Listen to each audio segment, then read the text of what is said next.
Good morning, everybody. Uh, my name is Gary Parker, for anybody who doesn't know me, from CNT Associates, and this is my colleague, Sybil Mayard. We'll introduce ourselves very, very shortly. We're still waiting for a number of people to uh, join us.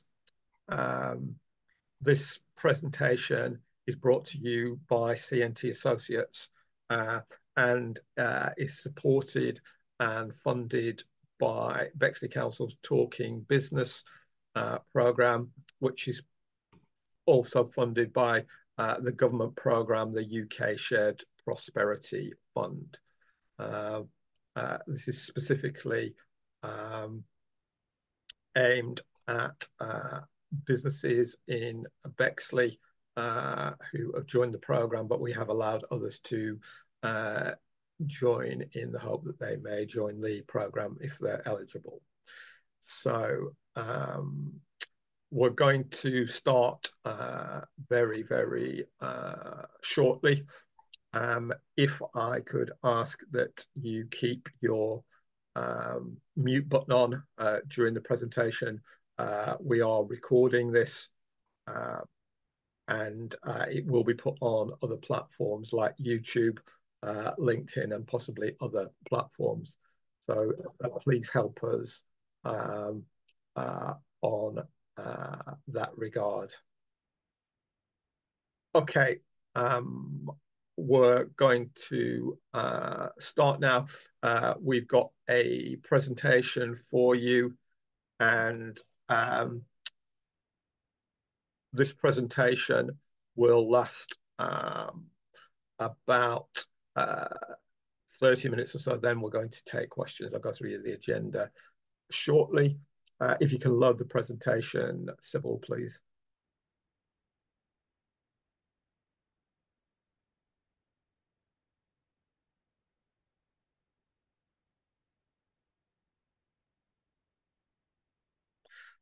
Okay, good morning, everybody. My name is Gary Parker. I'm the Managing Director of CNT Associates, who are bringing this presentation to you today in association with Talking Business and the UK Shared Prosperity Fund. CNT is a business support and fundraising company based at the Engine House in Bexley, and we've had over 20 years of business support and fundraising experience. If you want to know more information, please visit our website, cntassociates.com, or put your details in the chat, and we will contact you. I'm now going to hand over to my colleague, Sybil Mayard, to introduce herself.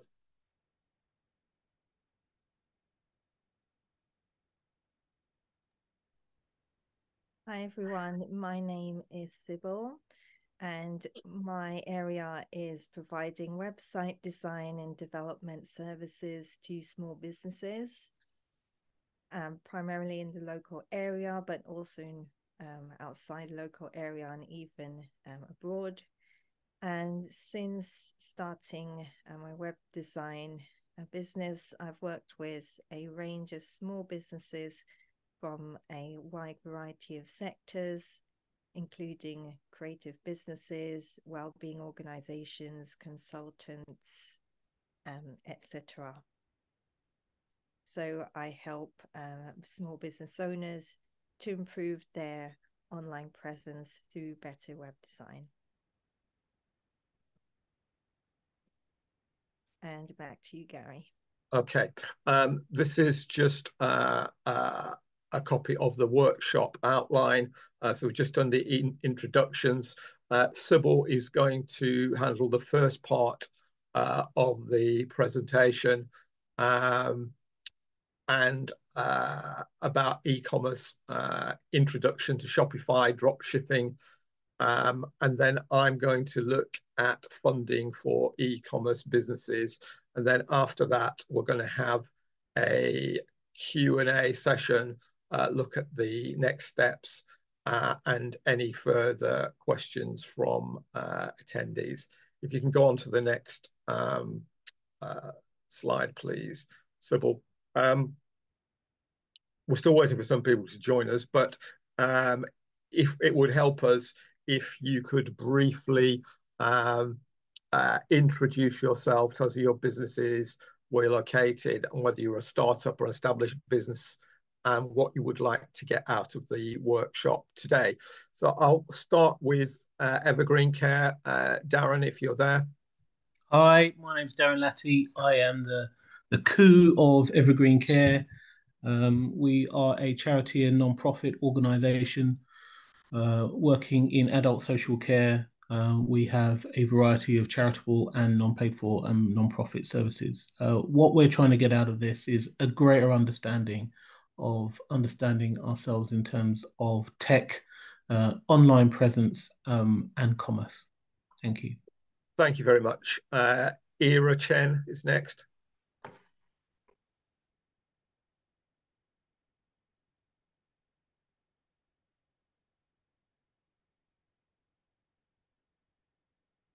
Ira, I don't know if you're there. Yes. Hi. Yeah, I just mute. Sorry, yeah, can you hear me? Yeah. Yes, we can hear you. Okay, thanks. I'm selling children dressings on eBay and Amazon and in UK. And I have started this business more than 10 years. And I want to get out from the workshop is because I just start Shopify website, sell on our own sites in 1 year ago, but everything crashed. So then I would like to know how to do the promotion on Shopify and also how to get the funding in this kind of e-commerce. Thanks. Okay, thank you very much. Jacqueline Bandele. Yeah. This is for e-commerce, yeah, where I can sell online only, yeah?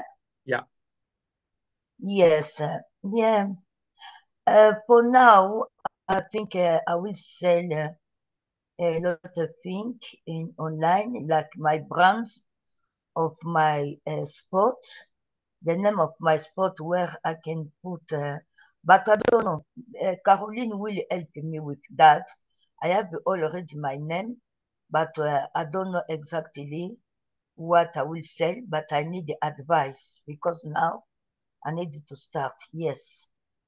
Okay. Caroline Thank you very much, Jacqueline. You'll get a chance to ask further questions later.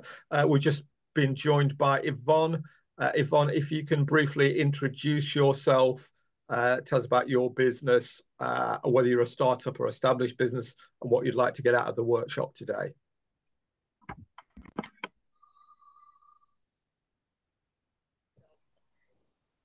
I put the video instead of the audio. Yeah, so if you could forgive me, I'm kind of struggling with the call, so okay. I will come on video today. Yeah, so my name's Yvonne, and I'm the founder at the Wellbeing Concierge. Our business is registered in London, but we are hoping to serve as large area in the UK as we can. We are a startup, literally, I would say about a month old. We're just in the process of getting things going. We'll be holding our first event in January. What would like to get out of the workshop? It would be good to get some insights into different funding sources. Okay, thank you. Also hear about people's experiences as well. Yeah, Thank okay. you. Yvonne, if you can contact me by phone after this meeting, because there's things I need to discuss with you anyway, if that's okay. Will do. Thank you. Okay. Okay, if you can go on to the next slide, please, Sybil. Thank you very much for introducing yourselves.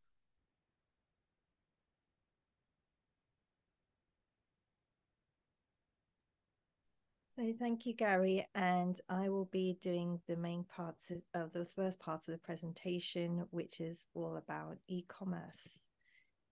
So first of all, going back to the basics of what is e-commerce. So we have a definition here. E-commerce is the buying and selling of goods and services over the internet. It's conducted over computers, tablets, smartphones, and other smart devices. Almost anything can be purchased through e-commerce today, and it can be a substitute for brick and mortar stores, though some businesses choose to maintain both. So having a physical store and an e-commerce store as well can go hand in hand and work together.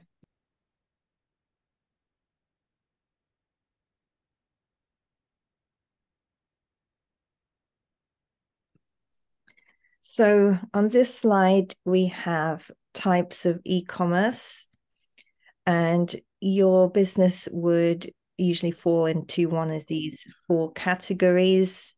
So first is B2C, which is selling from a business to an individual consumer. So an example of that could be a supermarket. Next is B2B, which is one business selling to another business online, and this includes wholesale buying. The third one is C2B, which is a consumer selling to a business. So an example of this could be a stock photography site like iStock, where a freelance photographer may be selling their photos to a business who wants to use their photos on their website.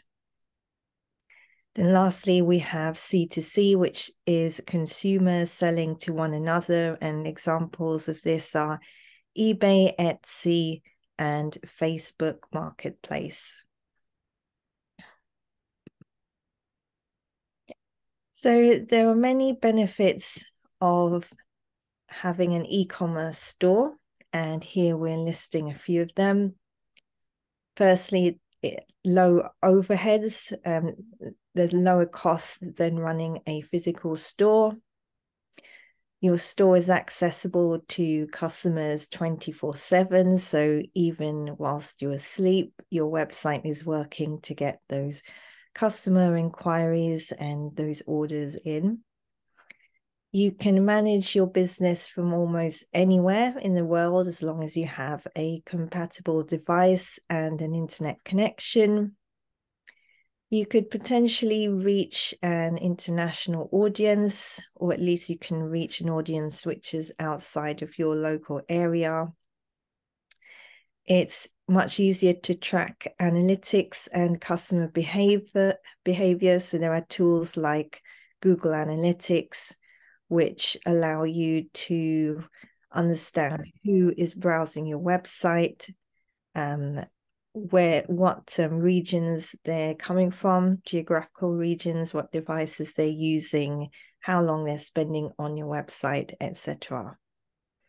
And lastly, you can start an e-commerce business without having any products. If you don't have products to sell, then you may want to try drop shipping. And we will talk a bit more about drop shipping later on in the presentation. So when you're thinking about starting an e-commerce store, one of the first things you need to consider is which platform you're going to use to host your website. And there are many of these platforms around nowadays, so it can be difficult to choose the best one. On here, we have some of the most popular ones. And on the bottom row in the center, the one that looks like an M, that is the Magento logo.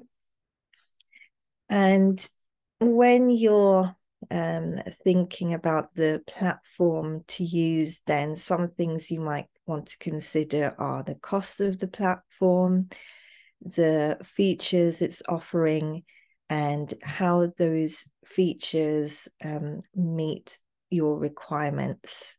So I recommend to do some research, maybe choose 2 to 3 platforms maximum, compare and contrast them, and then make a decision as to which one is the most suitable for your needs.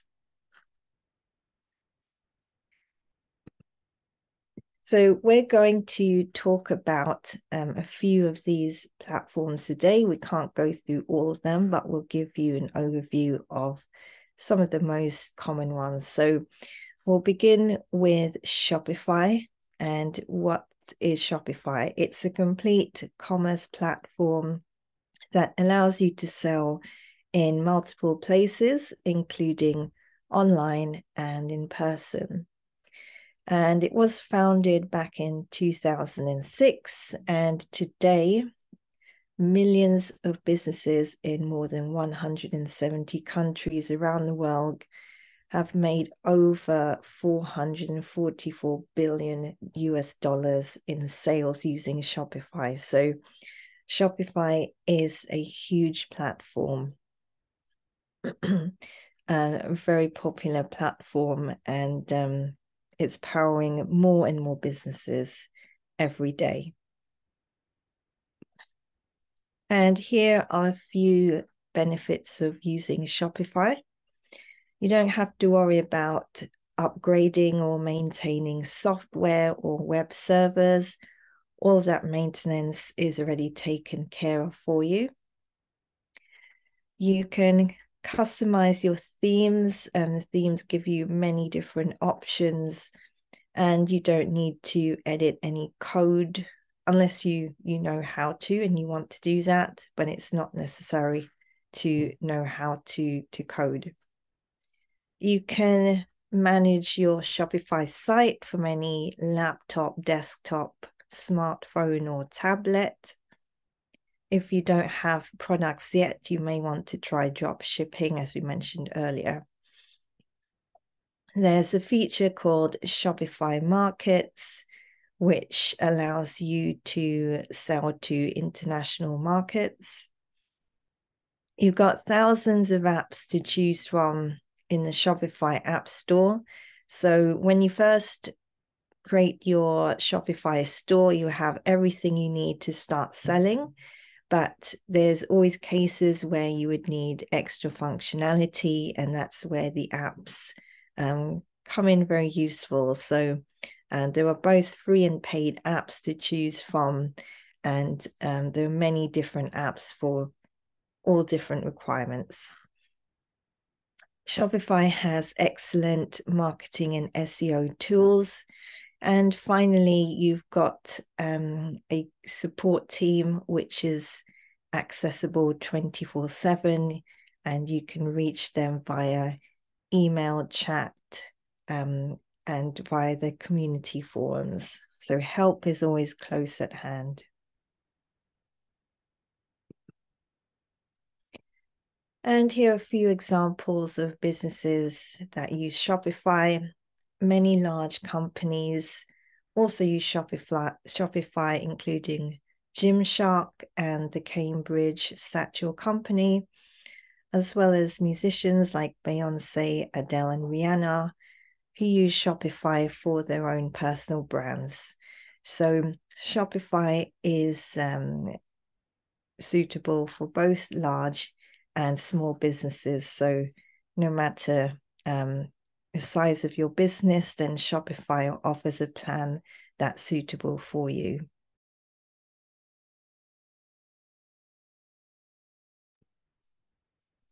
And to give you an idea of the costs, basic Shopify usually costs £25 per month, but there is a special offer at the moment, which where you can get Shopify for just £1 per month for the first 3 months.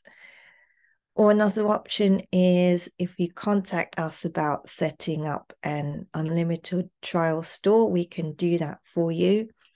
So this is essentially a trial store which has no time limits.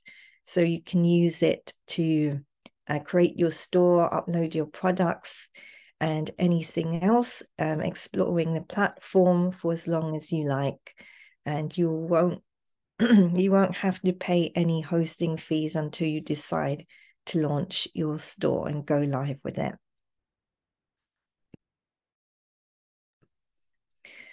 Credit card fees. So this is the fee you will pay whenever an order is placed on your store. And the fee is 2.0% plus 25 pence per transaction if you're on the basic Shopify plan. And there are no transaction fees unless you enable a third-party payment provider, but we don't recommend that because usually the default one, which is Shopify payments, is sufficient. And with Shopify payments, you won't pay any transaction fees on that.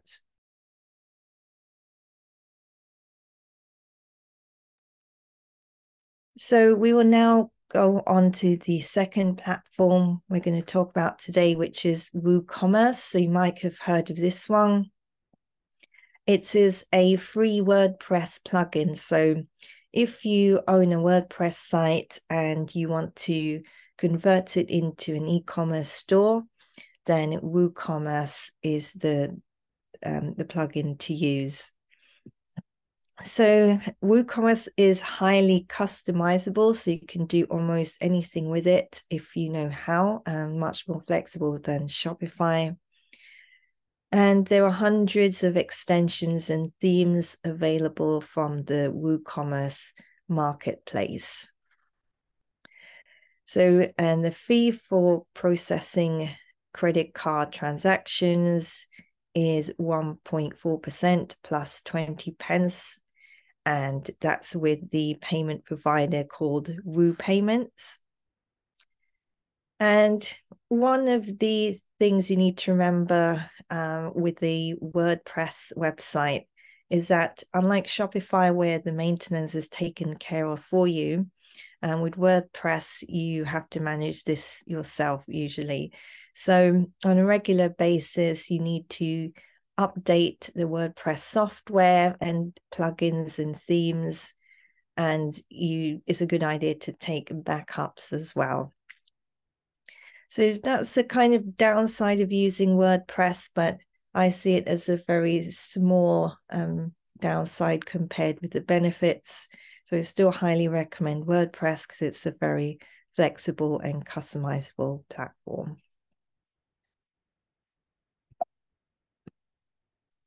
So let's talk about drop shipping. So this is a business model which has become more popular recently, and it's a way of selling products without actually owning them. So products are sent directly from your supplier to your customers. So because of this, there is no need for you to manage any inventory or handle shipping logistics. So you don't need to keep any stock. You don't see the stock. It comes straight from your suppliers and sent to your customers. You only buy the products once you make a sale. And here are some examples of drop shipping apps which work with Shopify. So there's AliExpress, Printful, DTG UK. So Printful and DTG UK are example of print-on-demand services. So what those services do are, say for example, you have a t-shirt company and customer places an order for one of your t-shirt designs. Now you don't have to have any of those t-shirts already printed and made. It's only once the customer places an order for a specific t-shirt, then that t-shirt will get printed and then sent out to the customer. So that's what it means by print on demand.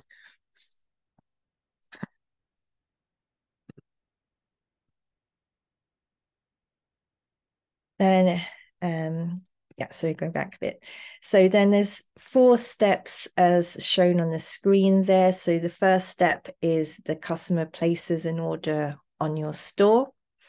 The second step is the order gets sent to the supplier. Third step is the supplier prepares, they create the product and then prepare the order for dispatch. And then the fourth step is the order gets dispatched and sent to the customer.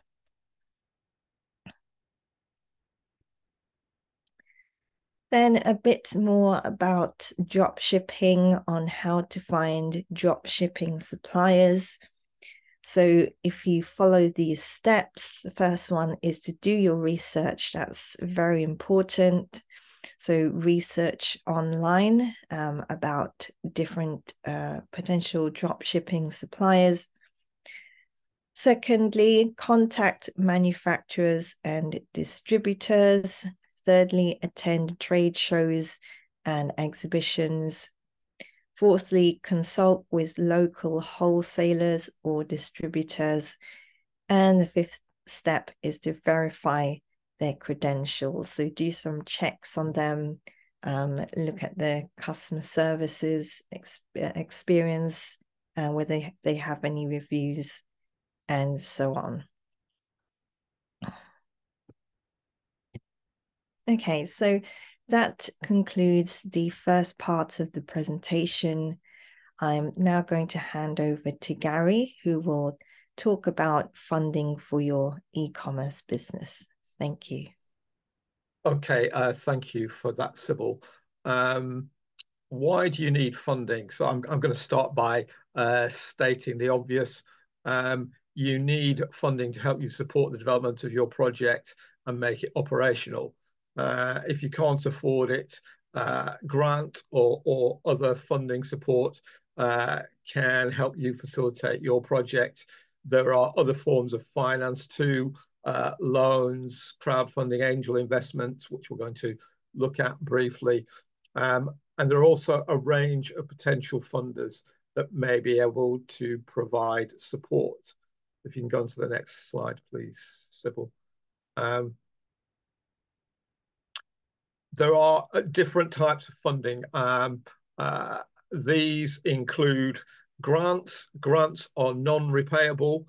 So if you get a grant, you don't have to pay it back as long as you've met the stipulations on what the money can be spent on, because most grants are for specific projects. So you've got to deliver those projects and spend the money on the budget that you defined in the application, and you have to make a written and or personal presentation to access grant funding.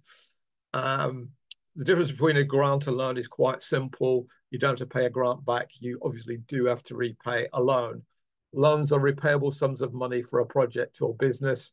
You have to make an application for the loan funding, and terms and conditions are usually attached to any successful application. So it will usually be at a specific rate of interest, which is fixed for the period of the loan usually. And there may be other terms and conditions that they attach to it. Crowdfunding is another option. These are either donations if you're in the non-profit making sector, or investments. In other words, Dragon's Den type investment, where individuals or companies invest via a platform or angel investor program in your business, and then they have a share of it.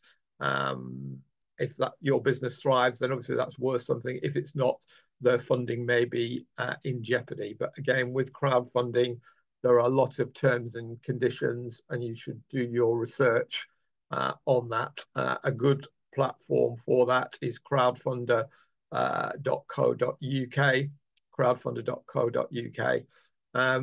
Finally, there is angel investment. An angel investor is someone who invests their own money in a small business in exchange for a minority stake in it, so for a share of it, usually between 10 and 25%. I think the maximum that they can usually take is up to about 32%, but more commonly is between 10 and 25%. Next slide, please, Sybil. Here are some sources of funding. The first one is Shopify Capital. If you want to explain that briefly, Sybil, and I will do the rest. Yes, so Shopify Capital is a different type of funding. It's not a grant or loan. It's what's known as a merchant cash advance. If you're eligible for this funding, then you will receive a notification in your Shopify account that you can apply, or you can also always check at any time in your account.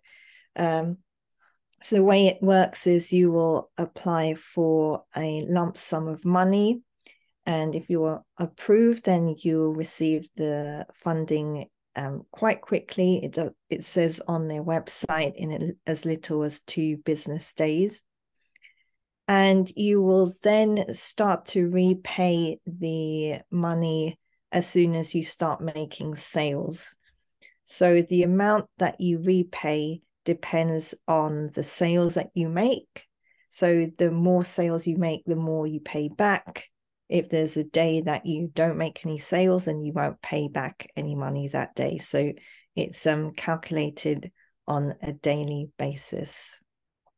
And the link is on the slide there for more information about that.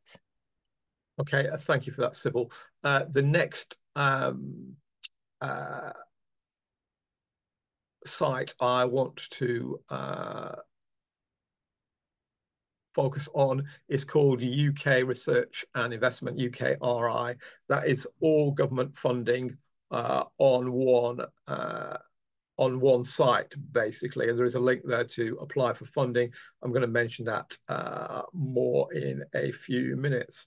The next one is a site called the Entrepreneur's Handbook. The Entrepreneur's Handbook is a publication, obviously, about entrepreneurship, because there's lots of other good information in it, which I would advise you to have a look at. But why am I mentioning that here? Because they have 60 pages of grant funding throughout the UK, and it's a very, very good list to look at. Following on from that is a platform called Sage Advice. This is run by the accounting software company Sage. They just sent me an email this morning.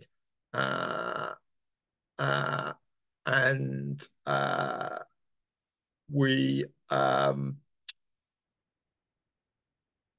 are able to use that site to research various information, and it's very useful for information about grants for small businesses, because of course Sage are a very big accounting software company. It's very much in their interest that small businesses should thrive, because many of them, of course, use their software. Another one for the support of younger people under 30 is the Prince's Trust, and the Prince's Trust does offer grants for some young people in some areas. They also offer unsecured loans as well, depending on your business. Finally, another good site is the Government Hub, the Government Business Finance and Support Hub. This this site can be used to develop a customized search for funding, and I would advise you to look at that, because it's got all government grants that are currently available on that site, and you can do a customized search for that. Okay, thank you, Sybil. If you can go to the next slide. here's some other useful sites. This is the first site is startups.co.uk, and it gives a lot of advice and information on how to apply for a grant, which is very useful because, of course, the two steps to fundraising are, number one, research your funders, and then, of course, you have to write an application. There are organisations around like CNT who can help you with that, but obviously in the longer term, it's better if you can learn to do it yourself, or somebody within your organisation can do it. That will make you less reliant on outside support, but you can still work with other organisations and do bids internally. It just gives you more choice. The British Business Bank is another good site. This was formally constituted back in 2020 when the pandemic started, to help businesses be sustainable. And that is a very comprehensive site, and it's got a lot of information about both grant and loan funding, although I would say it's probably about 75% loan funding, 25% grant funding on that particular site. Another good one is Simply Business, which gives a lot of good information about business grants, and is well worth having a look. If you go on to the next slide, please, Sybil. Here is another good provider. You can get a lot of advice and support for your business, particularly around intellectual property, but also around many other business support issues. Although one rider on this, the British Library's main website was hacked at the end of October, and it's still not back online yet, unfortunately, but hopefully it will be in due course. But that is a very good resource centre for businesses, and many of the services are free of charge. Next slide, please, Sybil. This is UKRI, who I mentioned previously, and this is basically all government research and business support funds on one site. They don't cover every area, but in the areas that I mentioned here, and a number of others, because there was 32 areas and I couldn't get them all on one slide, so we just picked out some of the key ones, including developing people in skills, international support, infrastructure, research culture, impact investing across the UK, public engagement, tackling COVID and its aftermath, responding to climate change, and 101 jobs that change the world. So, you know, there's quite a wide range of areas that they will consider funding. There are many other areas as well that I haven't put on this slide, so worth checking out. Next slide, please, Sybil. I'm going to talk about the funding application process now, and what you should be aware of, whether you're writing bids yourselves or getting somebody else to write them. The key parts of it are you need to identify suitable funders like the ones in the previous slide.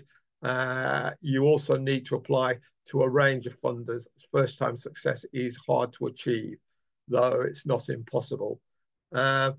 There are many funders out there, but you need to find the suitable ones for your project. So you've got to focus on what you deliver, and if what you deliver and develop matches the priorities of the funders.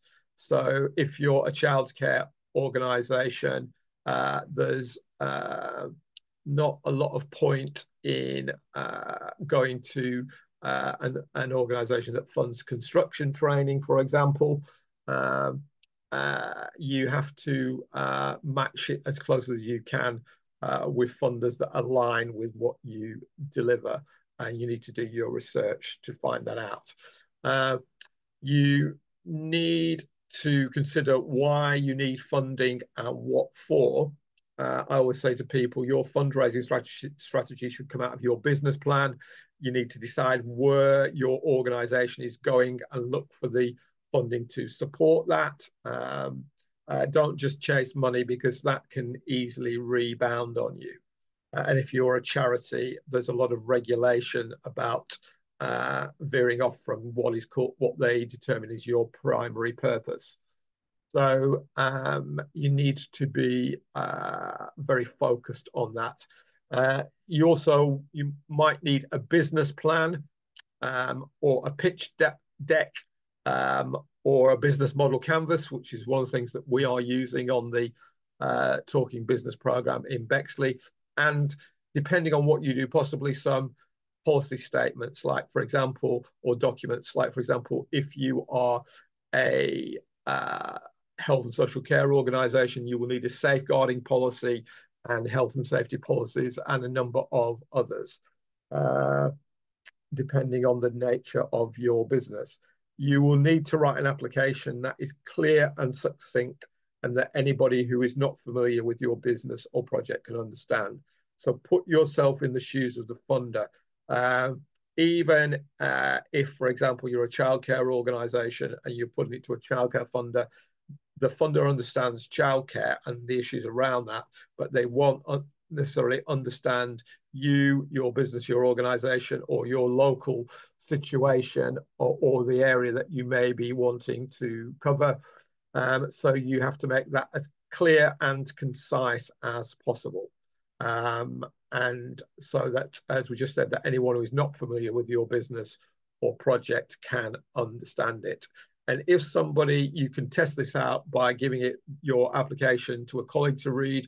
And if they understand it, and if it's clear straight away, then you've done your job. If they find it confusing and disjointed, then you need to redraft it, or get somebody else in to help you redraft it.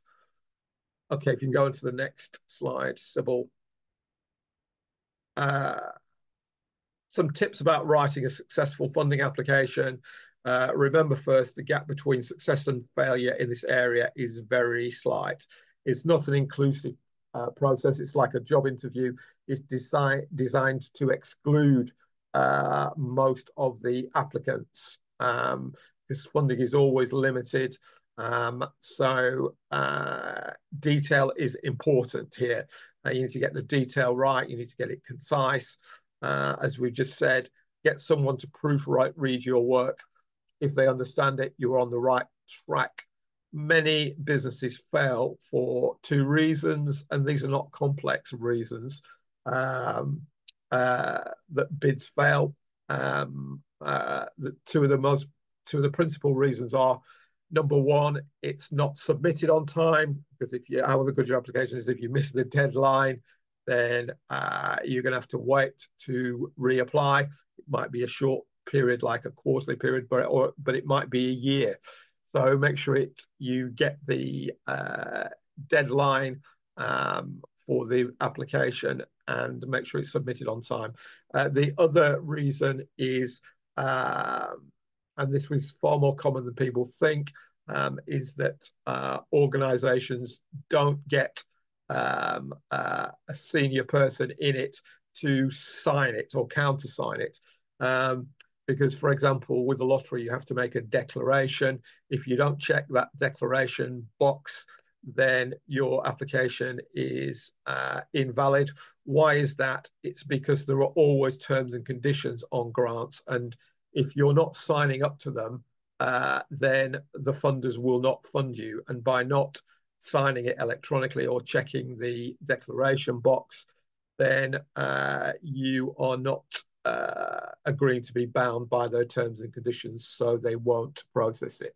So there's two very easy reasons: get it in on time and sign it, or complete the electronic declaration. Okay, if you go on to the next slide. I'm going to hand you back to Sybil now. We're going to look at a couple of case studies. Sybil's going to take the first one, and I am going to do the second one. So Sybil, back to you. Thanks, Gary. So our first case study is called Crazy Thumbs. So this is a game store. They have a physical store based in Tooting. They sell vintage and contemporary games, consoles, as well as accessories. So they got in touch with us about 2 years ago because they wanted to start an online presence. And they were already on eBay selling their products, but they were not happy with the costs. So I recommended to migrate their products to Shopify. So we helped them to build their e-commerce store using the Shopify platform. And now they're much happier using Shopify. Their costs are much lower. And also they have a lot more flexibility in terms of how their store looks, what they can do on the website, how they can organize the products, etc., the layout, the navigation. And also in terms of customer service as well. So whereas before they were quite limited in what they could do in terms of returns, for example, because they were bound by eBay's terms and conditions. Whereas now having a store which is independent, then they can manage their customer services in exactly how they want to. And so if you're interested in games at all, then you might want to check this out. And the website is crazythumbs.co.uk, and quite an interesting one there. So I recommend having a look at that. And our second case study will be presented by Gary. Thank you, Sybil. Yeah, this is a sustainable fashion project called Vintage Recovery. It's been in operation for approximately 3 years. And the woman that runs this project reworks and upcycles vintage clothing. She buys vintage clothing from large warehouses or other suppliers, and some of it's resold as it is, because they've got a very interesting line in 80s tracksuits, which a lot of younger people seem to like. But they are all recycled. Some of the garments are repurposed into other garments. For example, they have recently bought a large consignment of men's denim shirts and are using the material from that to make other fashion items, including tops and denim shorts. Of course, it's all recycled, because 85% of fashion garments go to landfill. So this is a very good way both to run a sustainable business and to help save the planet. It operates mainly online. They are looking to establish a non-profit making arm as well to support young people in this area, because there's a lot of young people who are very interested in sustainability and recycling. But of course, it's not limited to young people. Many people of other ages and circumstances who are also committed to this. So it very much chimes as a modern business with a social purpose. Okay, thank you, Sybil. If you can move on to the next slide. We're approaching the end now. So we will take any questions from you?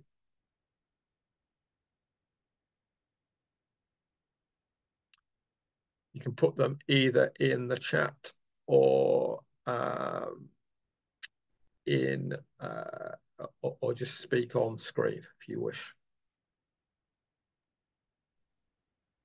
And I'll put our contact info on the screen whilst we're waiting for questions. Yes, just to explain as well, what we will be sending you a full copy of this presentation. Those of you that have attended after this has finished, and it will go on some other platforms for anybody who missed it at the beginning. It will go on our YouTube channel, which the details are here. I'm just looking at it now, C&T Associates 8714, and it may go on other platforms like LinkedIn to give it a wider local audience and to get to people who've not been able to make it today. Is there any other points that you wish to make, Sybil?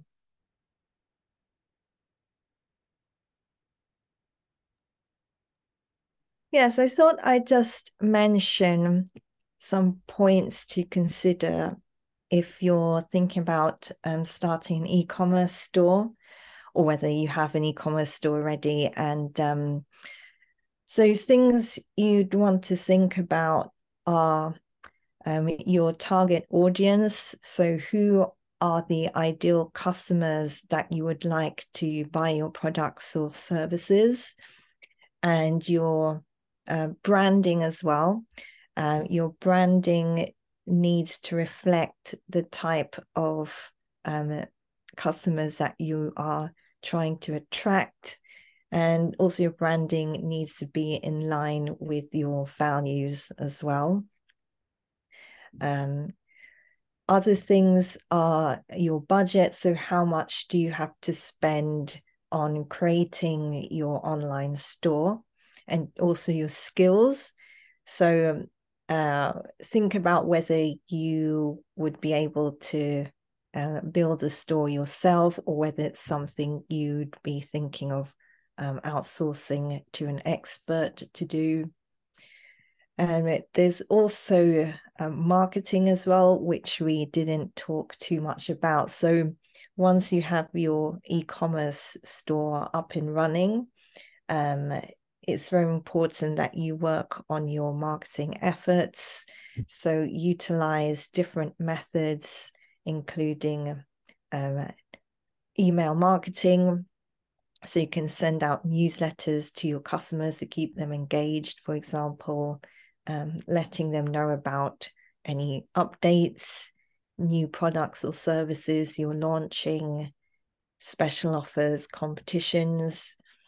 There's social media, so choose the platforms where your customers are most likely to be using, and then put effort into marketing your business on those platforms. There's also SEO, which stands for search engine optimization, and that's the process of fine-tuning and improving your website so that it ranks higher in search engine results, so that can help to get more traffic to your website. And also non-online marketing. So depending on the type of product you're selling, you might be attending market stalls. You might want to distribute posters and flyers. So be creative, think about all the different methods you can utilize to promote your business. And yeah, so I just wanted to add those few points as they weren't covered in the presentation today. Okay, thank you for that, Sybil. Obviously, if you require any further information, please contact us directly. The information is on the screen there, and you will get a copy of the of today's presentation after we finished this morning. And please look at our YouTube channel. There are many other presentations on funding, on how to set up a Shopify store, on e-commerce, and many others. We've got about 40 presentations on there now. Please like and subscribe to help us to help you and get more presentations on that site. We're now coming up to the end of the presentation, so I can't see any more questions in the chat. So thank you for joining us today. Please keep in touch. We will be running more presentations. That was really powerful. My mom Sure. did the same. Sorry? Sorry, I can't hear you, Yvonne. Okay, go ahead, Yvonne. Hi, yeah, hi, thanks guys. Thanks so much for the presentation. I just wanted to ask, will we have a chance to keep in touch with everyone who was on this call as well? Oops, sorry. We don't distribute data to third parties. That's our policy, Yvonne, because of data protection and other issues. And this is part of a funded program as well. So we'd have to get the permission of the funder, which, to be honest, is unlikely to be forthcoming.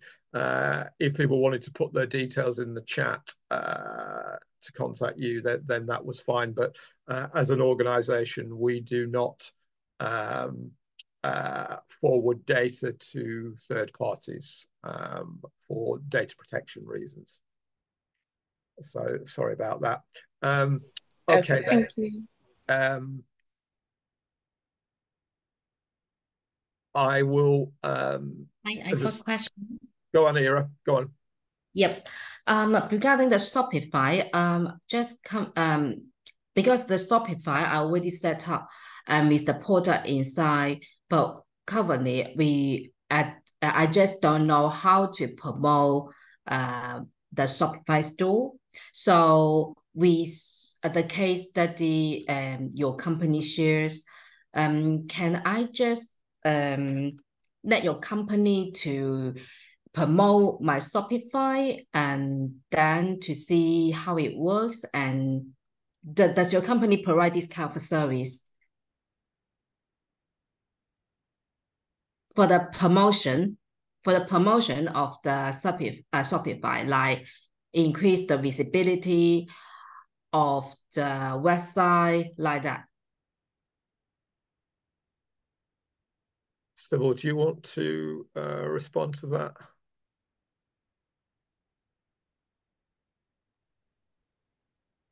Yeah, so we don't actively provide those services. So like the email marketing, the SEO, the social media, as which I mentioned earlier, those what we can do is provide a little bit of guidance.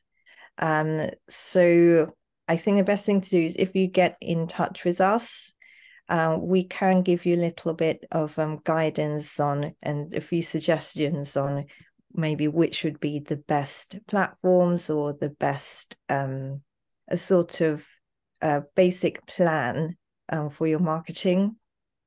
Yeah. I think that's the best thing to do, Ira. Our email address is there on the screen right now, info@cntassociates.com. If you want to email us with this request, we'll consider it and we will get back to you. But we are not a social media promotion organization as such, or digital marketing company, although we do incorporate aspects of those things into our work. But if you email us, then we'll consider your request and get back to you. Okay, thanks very much. Okay, thank you. It's now 12 noon, so thank you everybody for joining us today.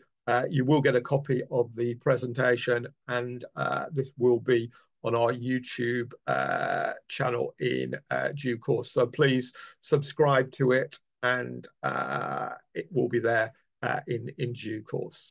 Thank you very much for joining us today.